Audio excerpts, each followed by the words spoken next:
नमस्ते बच्चों। हम कक्षा 10 की विज्ञान का 15वां पाठ पृथ्वी की संरचना पढ़ रहे थे और इसके अंतर्गत हमने पृथ्वी की उत्पत्ति, चंद्रमा की उत्पत्ति, पृथ्वी की आंतरिक परतों के बारे में पढ़ा था। पृथ्वी की जो रासायनिक संरचना है, अर्थात उसमें जो पदार्थ पाए जाते हैं, वो पदार्थ हमें उल्कापिंडों में भी देखने को मिलते हैं। तो हम कह सकते हैं कि पृथ्वी एक तरह से एक बड़ा उल्कापिंड जैसा ही है। हमने देखा कि पृथ्वी की सतह का 70% भाग जल से ढका हुआ है और 30% भाग में स्थल है, जहाँ पर मैदान, रेगिस्तान, पहाड़ आदि देखने को मिलते हैं।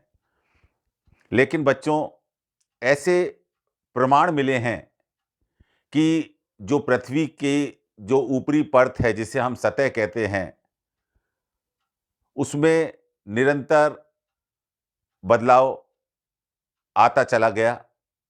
लगभग 30 करोड़ वर्ष पूर्व पृथ्वी पर दो ही भाग थे।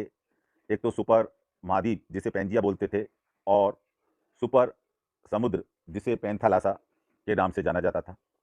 ये पैंजिया दो भागों में टूटा। ऊपर का भाग लॉरेशिया और नीचे का गॉडवाना भूमि। इसी गॉडवाना भूमि से टूटकर भारतीय प्लेट अलग हुई, जो कि यूरेशिया प्लेट में जाकर आगे मिली। और इस यूरेशिया प्लेट और भारतीय प्लेट के बीच में तैतीस सागर था।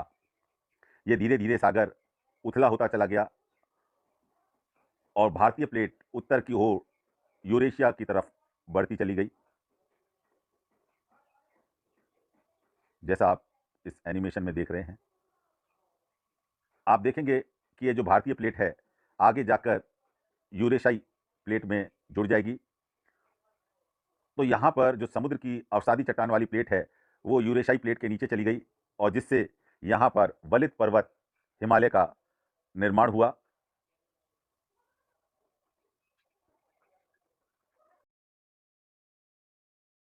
आइए पृथ्वी के सतह बदलने के कारक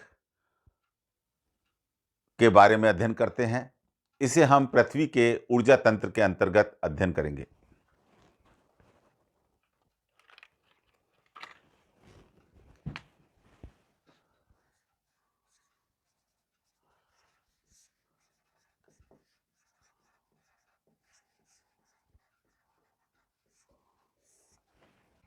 जैसा मैंने बताया कि पृथ्वी की सतह निरंतर बदलती चली जा रही है, कोई ना कोई शक्ति कार्य कर रही है। तो इसके अंतर्गत हम उन शक्तियों का अध्ययन करेंगे जो पृथ्वी को बदल रही हैं, और उन शक्तियों को हम विवर्तनिक शक्ति नाम देते हैं।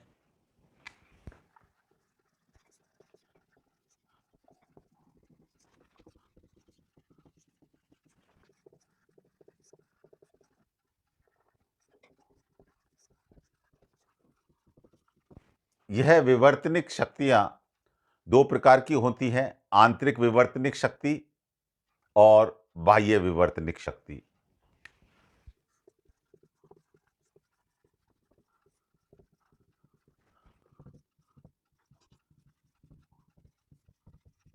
सबसे पहले हम आंतरिक विवर्तनिक शक्ति के बारे में पढ़ते हैं।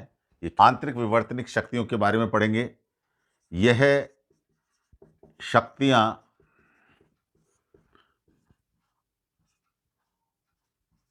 पृथ्वी के अंदर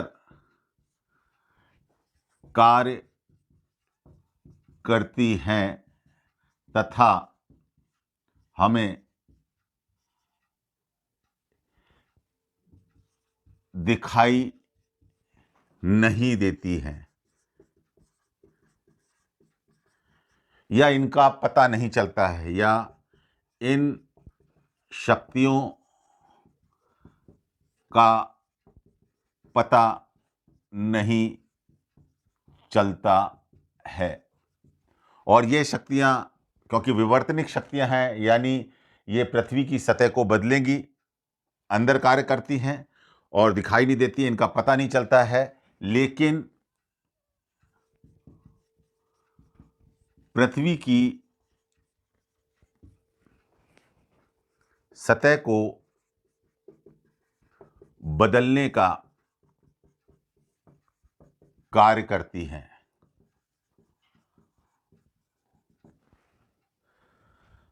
जैसे मैंने बताया था कि जब हिमालय बना तो जो समुद्री प्लेट थी अवसादी चट्टान की बनी, वो यूरेशिया प्लेट के अंदर चली गई और वो चट्टान पिघल गई।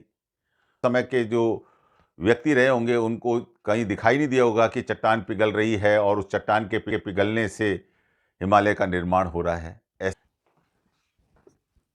इनकी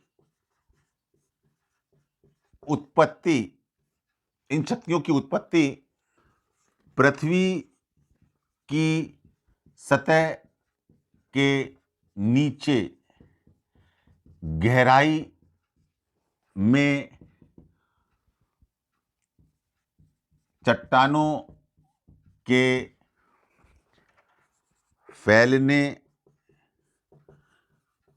सिकुड़ने व पिघलने तथा गर्म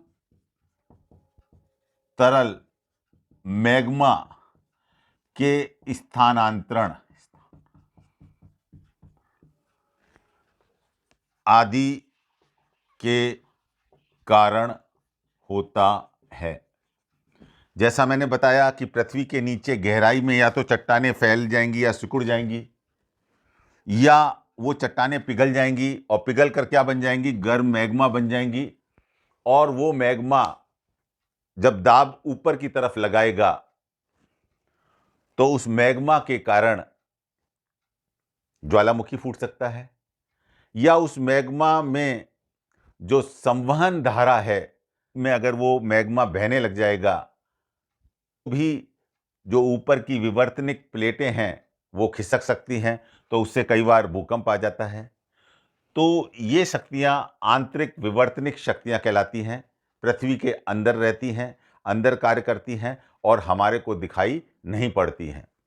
ये भी दो तरह से कार्य करती हैं। एक तो पृथ्वी की सतह के लंबवत, लंबवत का मतलब होता है 90 डिग्री। पहला जो मैं बता रहा हूं पॉइंट कि ये भी शक्तियां दो प्रकार की हैं। एक तो पृथ्वी की सतह के लंबवत कार्य करेंगी, ये जो पृथ्वी है और इसकी सतह के लंबवत यानी केंद्र से ऊपर या नीचे की तरफ कार्य करेंगी, तो मैं उसकी बात कर रहा हूं। उससे होता है जब ये लंबवत कार्य करती हैं तो कुछ भाग ऊपर उठ जाते हैं और कुछ भाग नीचे दब जाते हैं। ये महाद्वीप, द्वीपों का, पठार का और समुद्र का निर्माण हो जाता है। यह आपको याद रखना पड़ेगा। जब इस प्रकार की जो विवर्तनिक शक्तियां हैं जब पृथ्वी के सतह के लंबवत कार्य करेंगी तो महाद्वीप, द्वीप, पठार, समुद्र इनका निर्माण हो जाएगा। दूसरा इसके अंदर पॉइंट है पृथ्वी की सतह के क्षितिज दिशा में, जैसे ये पृथ्वी है और इसके क्षितिज इस दिशा में कार्य करें। ये तो हमारा लंबवत था, ये वाला पॉइंट हमारा लंबवत और ये हमारा क्षितिज। तो क्षितिज कार्य करेंगी तो इससे कंपन पैदा हो जाता है। इनके क्षितिज कार्य करने से कंपन उत्पन्न होते हैं और कंपन उत्पन्न होंगे तो वलन पड़ जाएंगे। वलन का मतलब इस तरह का टेढ़ा मेढ़ापन, वलन। तो वलन, भ्रंश और चटकन होता है, गहरी खाइयां बन जाएंगी। चटकन का मतलब दरार होता है, दरार पड़ सकती है। तो ये कंपन जब उत्पन्न होते हैं तो भूकंप आता है और इस तरह के वलन पड़ जाते हैं, गहरी खाइयां बन जाती हैं जिसे भ्रंश बोलते हैं, और चटकन यानी दरारें आ जाती हैं। हम पहला जो पढ़ेंगे वो है ज्वालामुखी। पृथ्वी की सतह पर ऐसी दरार या मुख होता है जिसमें से पृथ्वी के भीतर गर्म लावा जो अंदर है उसको हमने पिघली हुई चट्टान को मैग्मा बोला, और जब वो पृथ्वी की सतह से ऊपर आ जाएगा तो उसको लावा बोला जाता है। जैसे राख और वाष्प चट्टानों में, समुद्र में है तो उसमें नमी होती है, तो वो नमी वाष्प के रूप में निकलेगी, आदि बाहर निकलते हैं, उसे हम ज्वालामुखी कहते हैं। शब्द है विभग्न, एक छेद टाइप होता है, उस दरार या छेद या मुख कह लो, उसमें से जो पृथ्वी के अंदर जो पिघली हुई चट्टान मैग्मा के रूप में है वो बाहर आएगी, उसको हम गर्म लावा कहेंगे। गैसें निकलेंगी, राख निकलेगी और वाष्प निकलेगी, ये सब पृथ्वी सतह से ऊपर आ जाते हैं, इसे हम ज्वालामुखी कहते हैं। जैसा आप और ज्वालामुखी द्वारा निकाले इन पदार्थों जमा होने से शंक्वाकार यानी शंकु के आकार का, इस तरह के आकार का पहाड़ का निर्माण होता है। स्थल रूप को ज्वालामुखी कहा जाता है। अब यहां पर छेद होगा इसके, उस छेद में से ये सब बाहर निकलेंगे और बाहर आके ये जमा हो जाएंगे और इस तरह की एक शंक्वाकार स्थल रूप की संरचना निर्मित होती है, उसे हम ज्वालामुखी पर्वत कहते हैं। मुखी का संबंध वर्तनिकी से है। मुखी इन्हीं प्लेटों के, मतलब जहां पर ये प्लेटों के किनारे हैं, अधिकांश ज्वालामुखी प्लेटों के किनारों से हैं। आप अगर मानचित्र में देखेंगे तो जहां पर ये दो प्लेटें हैं वहां पर इनकी मेखला, मेखला यानी एक लंबी पट्टी पाई जाती है।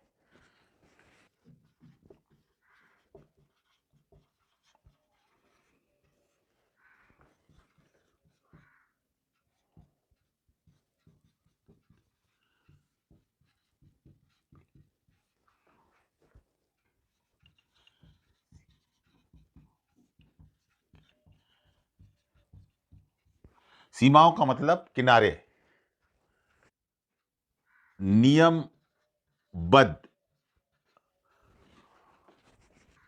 मेखलाओं उपस्थित होते हैं। इसका मतलब यह है कि जहां पर ये प्लेटों की सीमाएं हैं उनके सहारे ये एक पट्टिका के रूप में उपस्थित होते हैं। जहां ये पाए जाते हैं तो एक उनकी एक लंबी एक श्रृंखला चलती है उस पट्टी पर जहां पर ये ज्वालामुखी पाए जाते हैं। को देखें तो प्रशांत महासागर द्वीप, उसके चारों ओर के तटीय भाग, प्रशांत महासागर के द्वीप और उसके चारों ओर के तटीय भाग ज्वालामुखी अधिक पाए जाते हैं।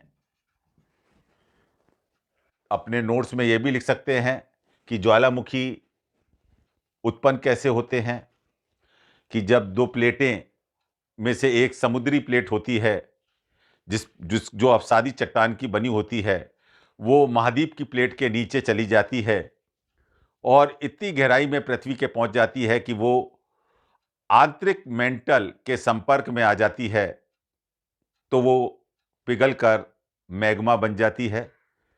और ये मैग्मा जो इन प्लेटों की सीमाएं हैं, वहां पर ये कमजोर होंगी, वहां पर ये मैग्मा दबाव डालता है और उन सीमाओं पर जो दरार है या उसमें जो मुख बन जाता है, वहां से ये मैग्मा बाहर एक गर्म लावा, गैसों, वाष्प और राख के रूप में बाहर निकलता है। ये फटने से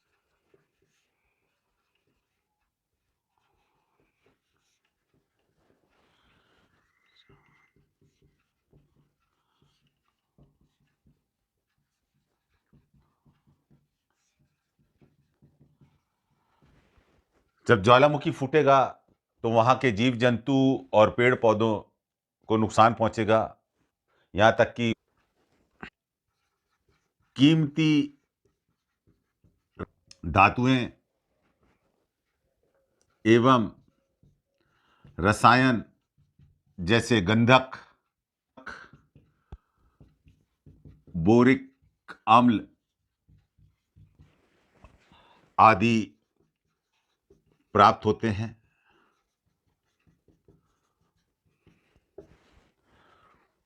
लावा बाहर निकलता है और जब वो ठंडा हो जाता है, लावा के ठंडे होने पर बनी मिट्टी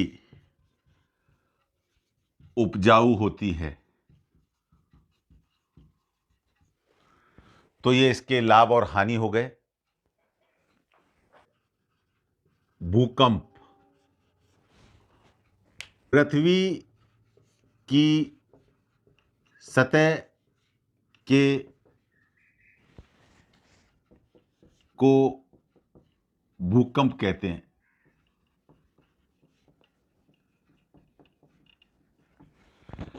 और ये किस कारण से होता है?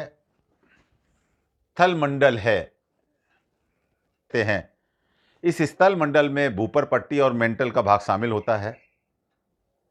अचानक ऊर्जा मुक्त हो जाती है और के कारण पृथ्वी के में हलचल होती है और उस हलचल के कारण तरंगें उत्पन्न होती हैं।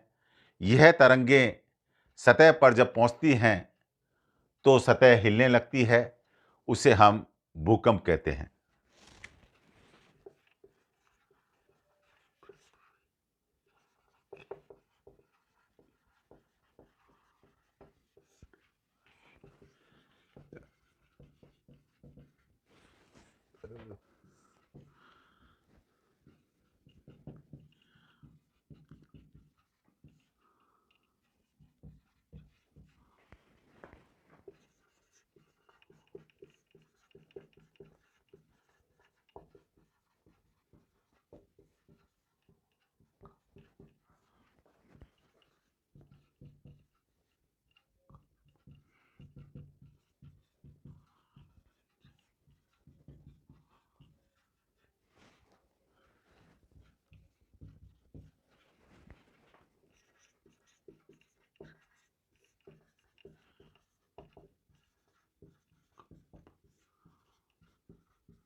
कंपन केंद्र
जैसा मैंने बताया, पृथ्वी के स्थल मंडल लिथोस्फीयर में अचानक ऊर्जा उत्पन्न हो जाती है या ऊर्जा मुक्त हो जाती है, जिसके कारण भूगर्भ में हलचल होती है।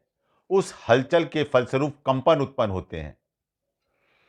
जहां पर ये कंपन उत्पन्न हुए हैं, उस बिंदु को हम कंप केंद्र या एपी सेंटर कहते हैं।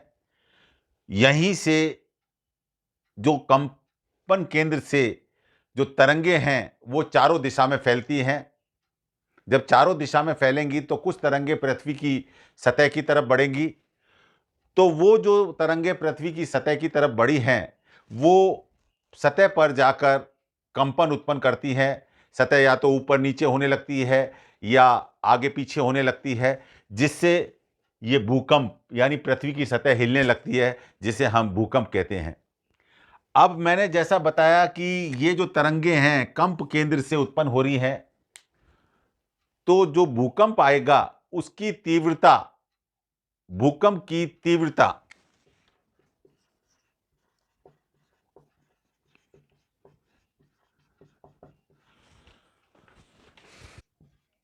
भूगर्भ की भूगर्भ हलचल की तीव्रता पर निर्भर करता है कि वहां पर वो ऊर्जा कितनी मुक्त हुई है। कंप केंद्र से उस स्थान की दूरी पर निर्भर करती है।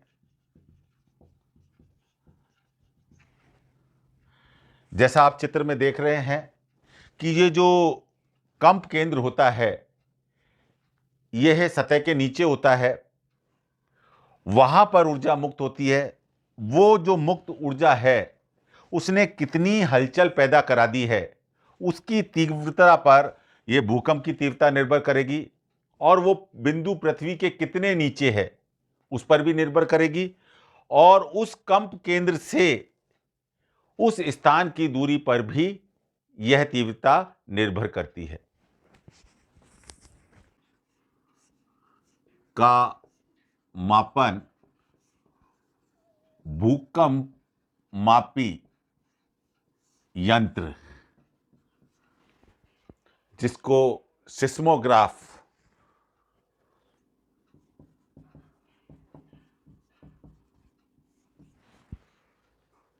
से किया जाता है। इसका अर्थ यह है कि जो भूकंप आता है उसकी तीव्रता को हम भूकंप मापी यंत्र, जिसे अंग्रेजी में सिस्मोग्राफ कहते हैं, उसके द्वारा किया जाता है।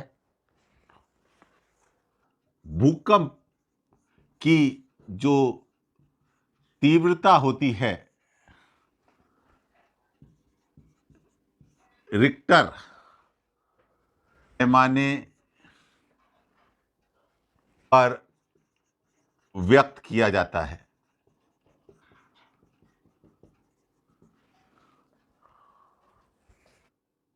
रिक्टर इकाई के भूकंप हल्के भूकंप कहलाते हैं। रिक्टर इकाई के भूकंप प्रबल भूकंप कहलाते हैं। इनसे पुराने मकान को काफ़ी नुकसान होता है।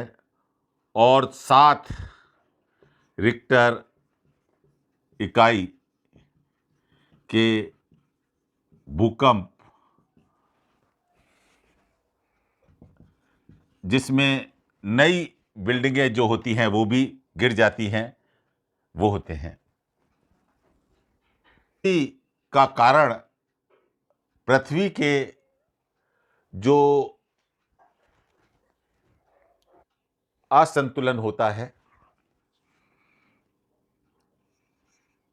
भूकंप का कारण पृथ्वी की या पृथ्वी के अंदर की बनावट में असंतुलन होना या आना होता है, और इस असंतुलन के कारण वर्तमान में विवर्तनिक सिद्धांत, जैसा हम जानते हैं कि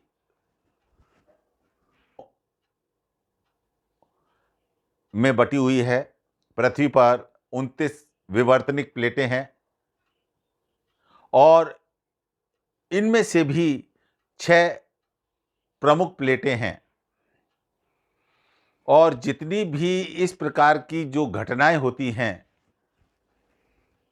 धीरे सरकती हैं, और जितनी भी विवर्तनिक घटनाएं हैं वो इन्हीं प्लेटों के किनारों पर होती हैं।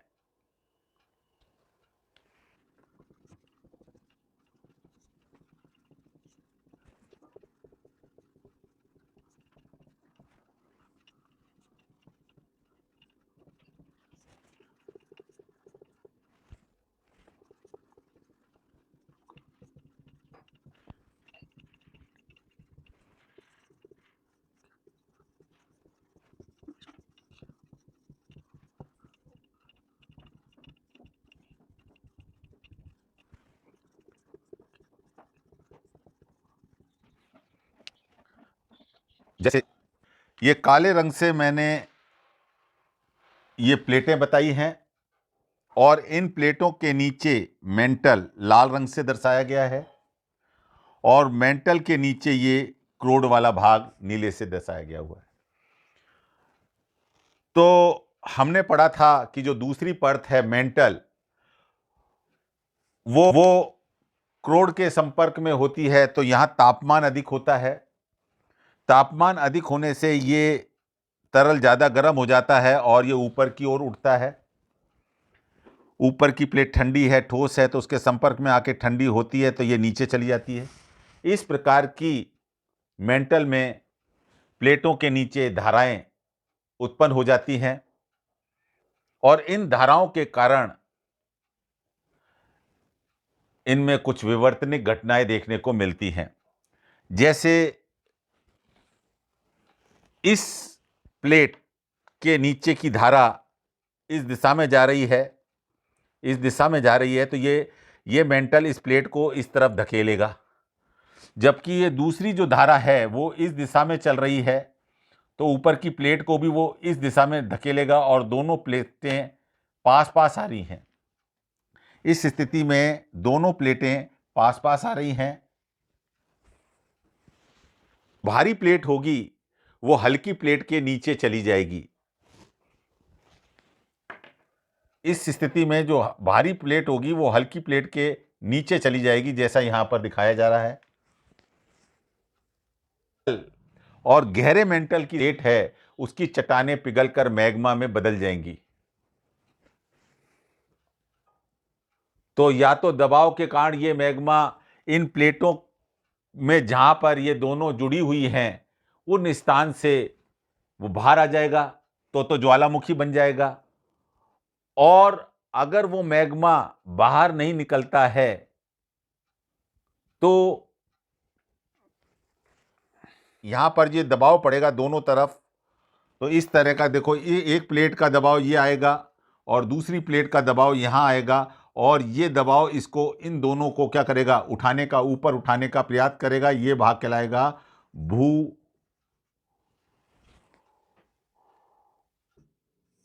ये भूसंति, यानी एक जगह गहराई लिए होगा, और उस गहराई के दोनों तरफ ये क्या होगा, ऊपर की तरफ दबाव होगा, जिससे क्या होगा, पर्वतों का निर्माण हो जाएगा। इससे पर्वतों का, वल्लित पर्वतों का निर्माण कर देंगी, जैसा हमारे हिमालय में हुआ है कि भारतीय प्लेट। और जब इस तरह की दो प्लेटें एक दूसरे की तरफ बढ़ती हैं उसको बोलते हैं विनाशी किनारे। दूसरे चित्र में देखिए, ये प्लेट, इसके नीचे जो मैग्मा है वो इस तरह में हो, तो ये इधर मूव करेगी, ये इधर गति करेगी, और ये वाला मैग्मा इस तरफ जा रहा है तो ये इस तरफ गति करेगी, तो दोनों प्लेटें एक दूसरे से दूर हट रही हैं। यहां पर ये दोनों प्लेटें एक दूसरे से दूर हट रही हैं, और जब इस तरह से जब दूर हटती हैं, अंदर का जो मैग्मा है वो यहां से बाहर आ जाएगा। रचनात्मक किनारे, इनको बोला जाता है रचनात्मक किनारे। आपस में एक दूसरे पे रगड़ खाएं, जिस तरह से ये पैन हो रहे हैं, तो इस तरह के किनारों को संरक्षी किनारे कहते हैं। और ये प्लेटों के किनारे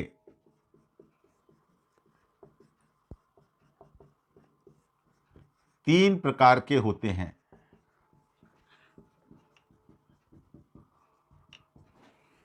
पहला विनाशात्मक किनारे, प्लेटें एक दूसरे के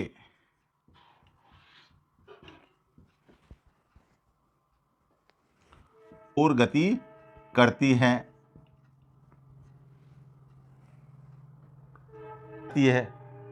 और पिघल जाती है, यानी उसका वो नष्ट हो रही है, इसलिए इनको विनाशी किनारे बोला गया है।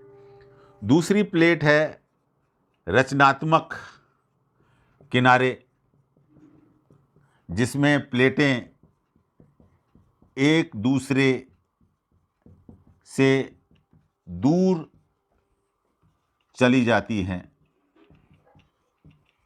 और इस तरह से जब दूर चली जाएंगी तो अंदर का मैग्मा ऊपर आ जाएगा और नई प्लेट बन जाएगी। तो इसको नई प्लेट बनने के कारण इसको रचनात्मक कहा गया है। और तीसरी बात है संरक्षी, के अंतर्गत प्लेटें एक दूसरे पर रगड़ खाती हैं।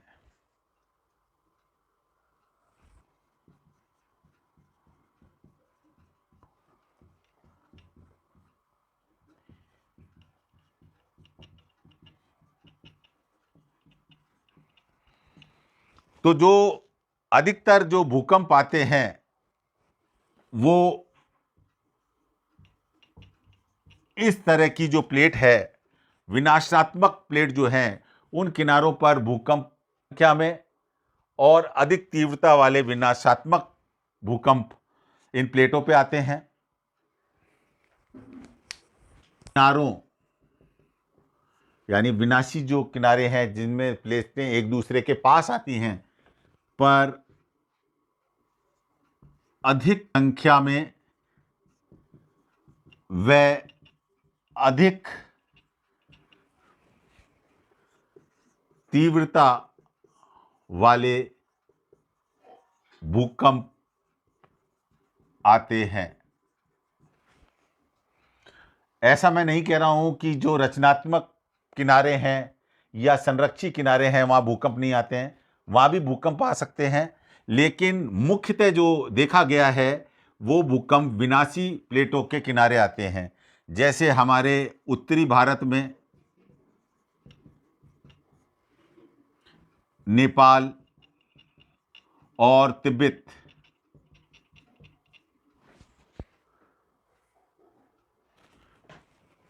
में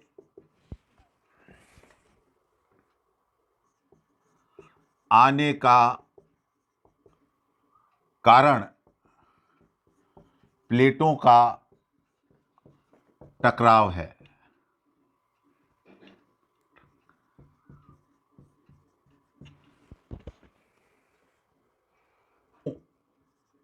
कश्मीर,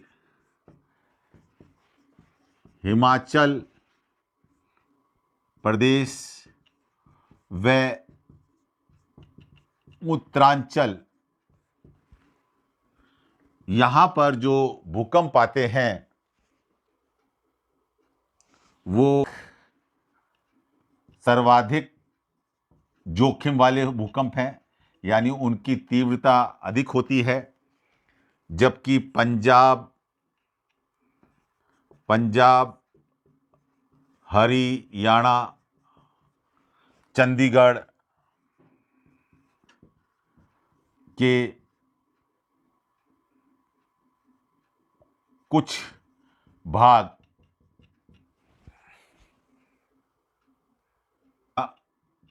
माना गया है। और यहाँ पर यह बात नहीं कही गई है कि जिसको कम जोखिम वाला या ऐसा कोई भाग होगा जहाँ बिल्कुल भूकंप नहीं आएंगे। ऐसा हम कोई भाग नहीं कर सकते, क्योंकि भूकंप आने के और भी कई कारण होते हैं।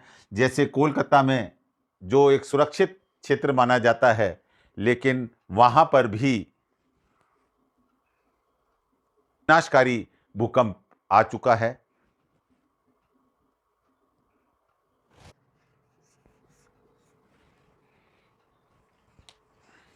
का जो पैंदा है उसमें 7 रिक्टर इकाई से अधिक का भूकंप आ जाता है। पानी है उसमें हो जाता है, और ये लहरें दोनों तरफ बढ़ती हैं। लहरें, उच्च शक्ति वाली लहरें गहरे समुद्र की तरफ भी जाती हैं, और यही लहरें किनारों की तरफ, स्थल भाग की तरफ भी जाती हैं। और जब ये उच्च शक्ति वाली, उच्च ऊर्जा वाली किसी तट पर पहुंचती हैं तो वहां पर नुकसान कराती हैं।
तटीय किनारों पर पहुंचकर ये जो लहरें हैं और नुकसान करती हैं।